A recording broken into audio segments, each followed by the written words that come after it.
ગાયની અંદર કેટલા બધા દેવી દેવતાઓનો વાસ છે, 33 કોટી દેવી દેવતાઓ વચ્ચે આપણે એમ કહીએ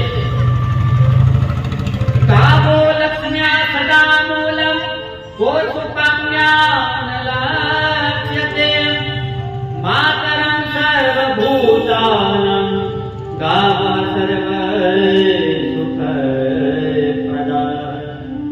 આ ગાય છે ને એની અંદર લક્ષ્મીજીનો વાસ બતાવ્યો. એ ગૌમય ગાયના છાણાની અંદર લક્ષ્મીજીનો વાસ બતાવ્યો. એમ કહેવાય કે જ્યારે એમ થયું કે ગૌ માતાની અંદર દેવતાઓને વસવાની છૂટ છે ત્યારે દેવતાઓ આવી ગયા બધા. સૌથી પહેલા હું આવું બધા દેવતાઓ વસવા લાગ્યા. અને અંતે કે જગ્યા ન મળી, લક્ષ્મીજી કહે કે મારે ક્યાં રહેવું હવે? નિસ્તેજ થયા, પોતે વિચારવા લાગ્યા કે હું શું કરું? ત્યારે ગાયના છાણમાં પણ એને વસવા માટેની તક મળી ગઈ. તો દેવી દેવતાઓ પણ ગાયની ઇર્દ ગિર્દ રહેવા માંગતા હોય તો આપણે પણ રહેવું જોઈએ. ભલે ઘરમાં ગાય ન રાખી શકીએ તો કાંઈ નહીં, આપણે એમ કહીએ કે ઘરમાં એક ગાય રાખવી જોઈએ.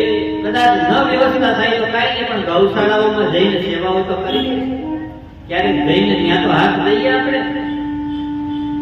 માતરમ સર્વભૂતાનાં, તેમાં પાપ કોઈ સ્થાનમાં નથી, એક પણ અંગની અંદર પાપ નથી. તમે ગાયનું કોઈ પણ અંગ ઘટી ગયો તમને પાપ ન લાગે. પ્રાણી માત્ર માટે આ તો માં સમાન છે, સુખ દેવાવાળી માં છે એમ કહીએ તો ચાલે.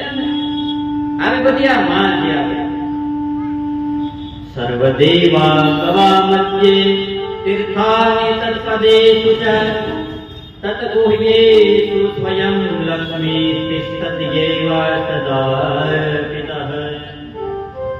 ગાયના બધા અંગોની અંદર દેવી દેવતાઓનો વાસ છે.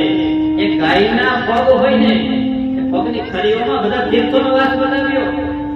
એના ગુહ્ય ભાગમાં લક્ષ્મીનો વાસ બતાવવામાં આવ્યો. એટલા માટે તો આપણે એક ગાયનો છાણ ભક્ષણ પણ કરીએ અને ગાયના છાણને આપણે પવિત્ર થવા માટે પણ વાપરીએ.